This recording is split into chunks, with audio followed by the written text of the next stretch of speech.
everybody, this is Bill Kendall from Pro Investing 24/7. Today we're going to talk about identifying and looking for the investment property that you want.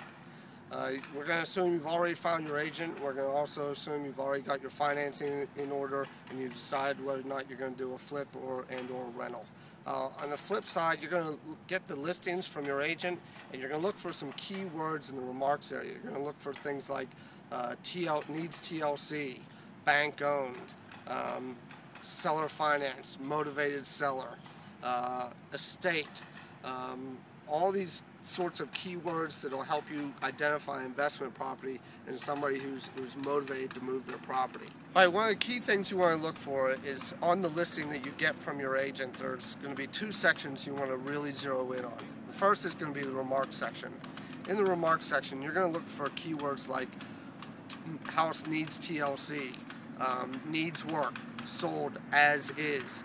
You're also going to look for perhaps motivated seller, bring all offers, seller desperate, seller needs to move house. All these sorts of phrases obviously are big red flags that say, hey, there's a potential investment property here.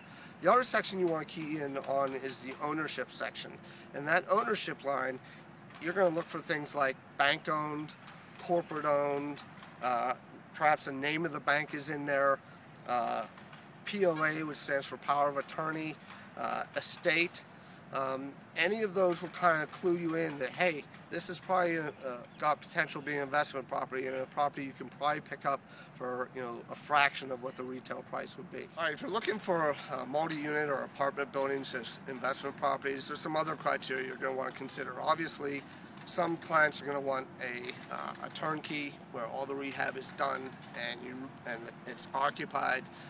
Don't need to find tenants. It's already got a property manager in place, and literally all you're doing is acquiring an income. You're running the numbers, you're confirming the cash flows, and you're buying that cash flow.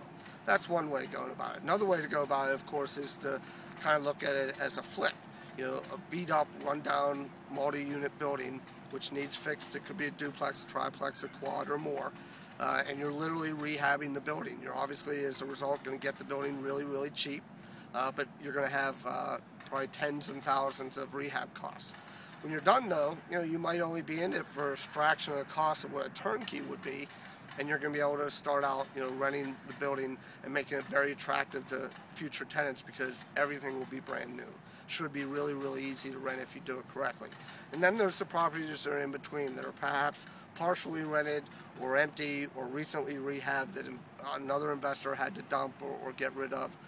These properties can be tremendous opportunities on the market as well. And in the remarks section, you're going to be looking for similar things like needs TLC or needs work. Investor needs to move or seller needs to move property. These are all keywords that you're going to want to home in on. Same thing in the ownership section of your listing. You're going to look for bank owned, corporate owned, POA, or maybe even an estate. A lot of opportunities out there on the flip side or the rental side. Some other keywords you want to look for in the remarks section or just be aware of is that the utilities are separated in these multi-unit buildings. You also want to look at things in particular like the electric or anything that is going to cost you a lot of money to fix. You want to look for those. We also want to double check and do our homework that if something's being advertised as a duplex or a triplex, that it's actually zoned for 2 units or 3. That's a big legal issue, and you have to make sure that you're complying with your municipality or city. You don't want to do anything illegal. Another thing, when you look in the owners section for a multi-unit building, you're probably going to be buying from an entity just like you would on a flip, but maybe this time instead of buying from a bank or an estate, you're buying from a holding company or a hard money lender that lent this investor money.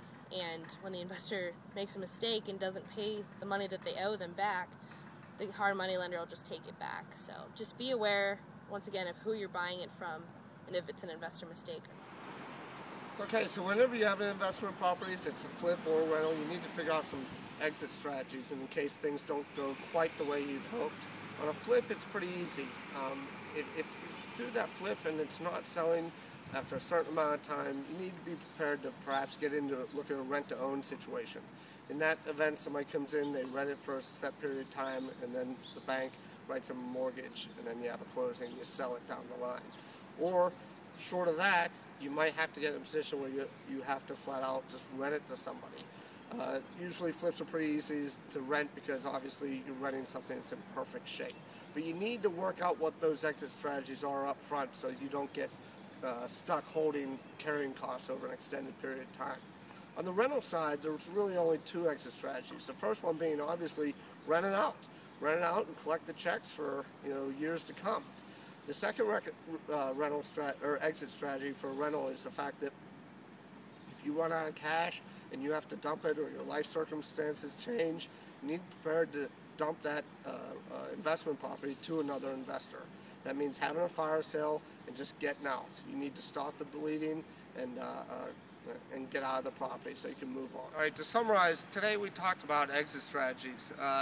Basically, each exit strategy is going to be dictated by the terms of the deal that you get into. And really, if you work your numbers up front and you're disciplined with your numbers, hopefully you don't have to exercise that exit strategy. But the event you do, that exit strategy is going to be largely dictated by the terms of your deal, the length, how much you're into it for, and other financial considerations. Always have that exit strategy, though, worked out. Okay, thanks for watching us today. Please, for more information, follow us on YouTube, Facebook, and or Twitter. We'll see you next time.